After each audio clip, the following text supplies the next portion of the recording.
Graça e paz, meus irmãos. Pastor Joimar trazendo aqueles estudos a respeito das virtudes de Deus. Hoje, atributos comunicáveis, a bondade de Deus. Vamos ler no Salmo 100, verso 5. Enquanto você abre a sua Bíblia, aproveita e se inscreva no canal. Também deixe o seu gostei, para que o YouTube recomende estas aulas para outras pessoas. Vamos abrir então? Salmo 100, verso 5. Porque o Senhor é bom, a sua misericórdia dura para sempre, e de geração em geração a sua fidelidade. Que o Senhor nos abençoe. Amados, Deus é bom em sua essência, e é nossa concepção comum que Ele é bom. Todos nós sabemos que Deus é bom, mas é preciso saber que a Escritura fala que Ele não só é bom, como nele reside toda a bondade, e Ele é a origem de toda a bondade. Dele vem o bem, as criaturas, obras de suas mãos, tanto os anjos quanto aos homens. Não há bondade anterior a Deus, e nós vamos ver isso no decorrer da aula. Deus é a fonte suprema e original de todo o bem. No salmo que nós lemos, Salmo 100, verso 5, está escrito na língua hebraica: Yahvé Tov, o Senhor é bom. Pastor, precisa traduzir esta pequena frase se no português já está escrito? Sim, porque na língua hebraica ele está expressando muito mais do que nós vemos aqui no português. Ele está dizendo: o Senhor tem bondade pura, Ele é bom em sua essência. Veja a diferença. Ele dá ênfase na bondade de Deus, na qualidade dessa bondade. Todos os seres por Ele criados, que têm a sua graça, têm bondade doada por Ele. Mas essa bondade dos seres é finita. Veio de Deus e é finita porque os seres que recebem essa bondade são finitos. Em Deus, a qualidade desta bondade é infinita, é pura, é eterna e é suprema.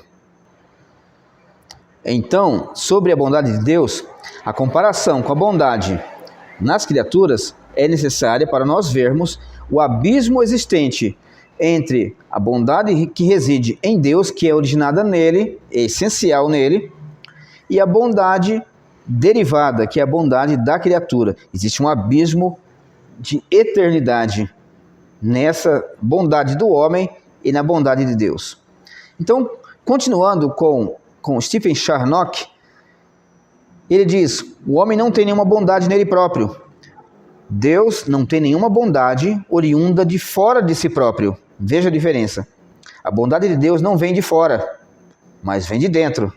A bondade do homem vem de fora do homem, para dentro do homem. Então, continuando com Charnock, como o seu ser não é derivado de outro ser, Deus não é derivado de ninguém. Igualmente, a sua bondade não é derivada de outro ser. Então é importante fixar que toda bondade é derivada do ser divino, e que não somente a vida, a bondade, mas também todo o bem é oriundo dele, porque toda boa dádiva procede do Altíssimo, conforme diz a Epístola de Tiago, no capítulo 1, verso 17. Assim, ele não é bom porque nós concebemos que ele seja assim. Então, Deus não é bom porque nós imaginamos que ele seja bom. Ou ele não é bom porque simplesmente existe uma lei suprema da bondade e reciprocidade, em que nós o adoramos e por isso ele nos trata com benevolência. Deus não é bom por causa disso. Ele é bom porque ele já é bom em sua essência. A respeito da bondade de Deus, destacamos ainda que nós não fazemos o bom por nossa consideração para com Ele. Não é nosso respeito, nosso temor que fazem Deus ser bom. Nós não atribuímos para Ele bondade e por isso Ele é bom. Não afirmamos sobre o ser divino, como Platão o fazia, com sua concepção de divindade em harmonia perfeita, porém não onipotente, nem criador de tudo.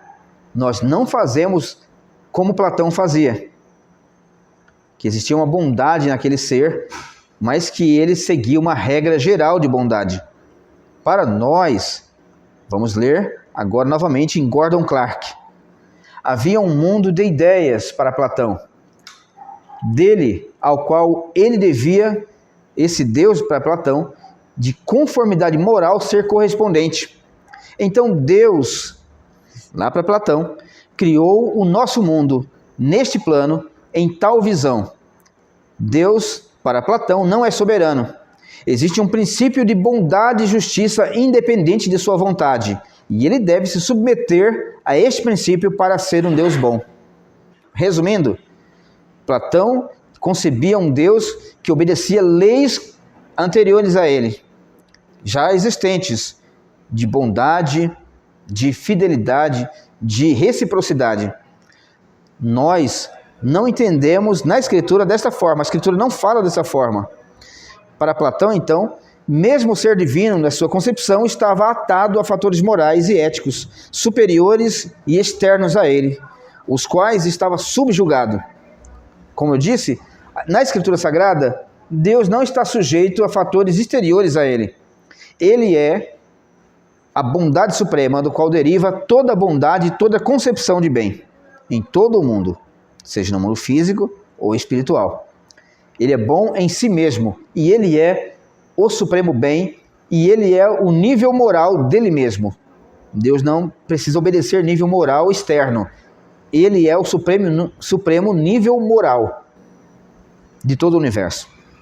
Então, na concepção da bondade divina, Calvino, como já falei outras vezes, nas suas Institutas da Religião Cristã, afirma que, de fato, se quisermos apresentar como lhe convém a dignidade quanto refugia na estruturação do mundo, a inestimável sabedoria, poder, justiça e bondade de Deus não estará à altura da magnitude de empresa de tão grande proporção, nenhum esplendor, nem ornato de linguagem. Veja, a bondade de Deus, em Calvino, também é expressa na criação do mundo. Deus criou o mundo de forma estética, de forma magnífica e gigantesca, para que o homem contemple no Criador.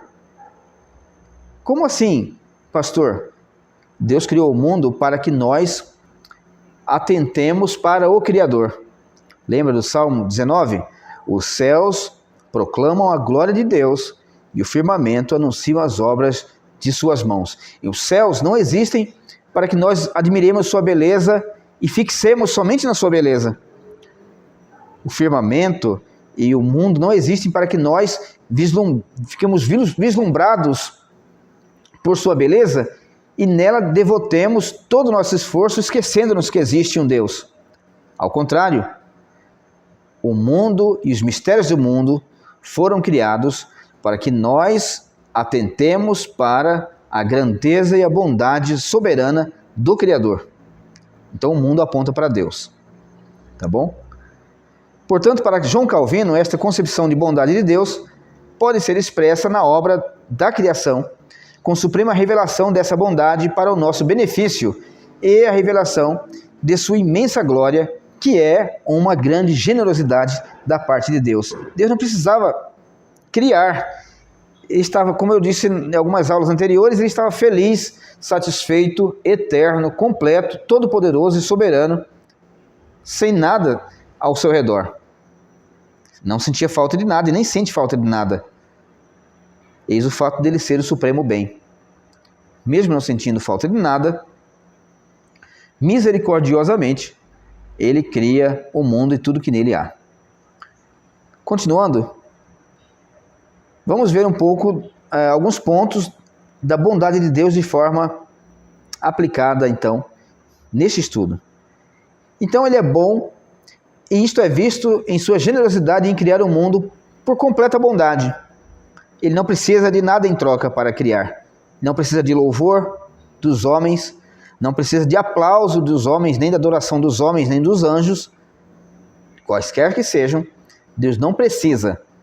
Mas, ao contrário, ele criou para que eles possam sentir a sua bondade e a sua misericórdia. Ele é bom por criar um mundo repleto de inúmeras espécies de animais. Ele é bom por criar o homem diferenciado de todos os animais. Ele é bom por criar o homem à sua imagem, tselem, a palavra hebraica para imagem, isto é, atributos morais, e semelhança, demut. Então ligamos sempre a atributos morais e espirituais. O homem não é apenas um animal falante, como dizem alguns. O homem é imagem e semelhança de Deus. Por isso nós damos importância à questão da antropologia bíblica. O homem é a imagem de Deus.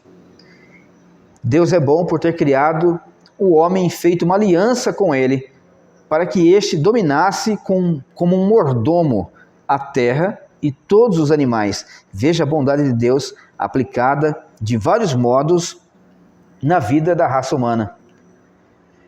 Poderíamos preencher esse escrito com exemplos como estes que eu falei agora, porém percorreremos estes assuntos em ocasião posterior. Podemos fazer considerações sobre a bondade de Deus aplicada ao mundo com o argumento em que Deus criou o mundo com uma estética, com uma harmonia, o universo com uma sustentação, em que Ele é o mantenedor do universo, mas também criou leis fixas, universais, para regular a sua criação. A bondade de Deus pode ser vista na estética magnífica do mundo. Olhe para o mundo. Olhe a estética do mundo.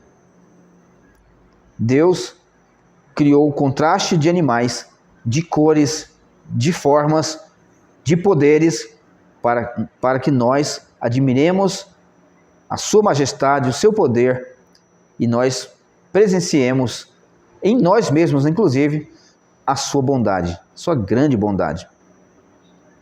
Então, o argumento teleológico apresenta uma sustentação de que a ordem e engenharia do universo pode ser vista como a poderosa mão de Deus em operação. A bondade de Deus pode ser vista na estética magnífica do mundo criado, como dissemos, na configuração do universo, com as leis fixas que o regem, concebidas e instaladas, sábia, poderosa e bondosamente pela mão de Deus. Aplicando isso à nossa vida, veja a sua vida. Como Deus tem cuidado de você e cercado de cuidados os seus caminhos. Você chegou até aqui porque Deus o cercou com seus cuidados e através de muitos benefícios da parte de Deus, você tem alcançado a vida até o dia de hoje. Quantos amigos seus ficaram pela estrada? Quantos morreram? Quantos vizinhos seus já se foram? E você, neste momento, tem desfrutado da bondade divina. O fato de você estar vivo e poder recomeçar sua vida é prova da bondade divina. Você pode ter perdido bens, mas você tem a vida, que é um fator de graça e bondade da parte de Deus. Os bens são recuperáveis. O que é mais precioso é a vida. Então vamos colocar aqui um crente que foi morto num assalto ou num acidente. Mesmo que essa tragédia, falando agora numa linguagem comum, ocorra na vida de um crente, ainda assim, a Bíblia diz que a morte foi engolida pela vitória. A morte que arrastaria todos os homens para o Hades e a separação final de Deus, quando chega na vida do crente, ela fica ineficaz para arrastá-lo para os abismos, porque a bondade e a misericórdia de Deus que duram para sempre alcançaram esta pessoa, e ela, quando passa pelos portais da morte terrena, ela entra nos portais da vida celestial. A vida eterna começa aqui, e quando chega a morte para esta vida, o crente não é atingido pela morte eterna, mas a morte é engolida pela vitória. Ela é derrotada quando o crente morre. Ela não é vitoriosa. Por isso, meus amigos, Deus é bom e a sua misericórdia dura para sempre. Até a próxima aula.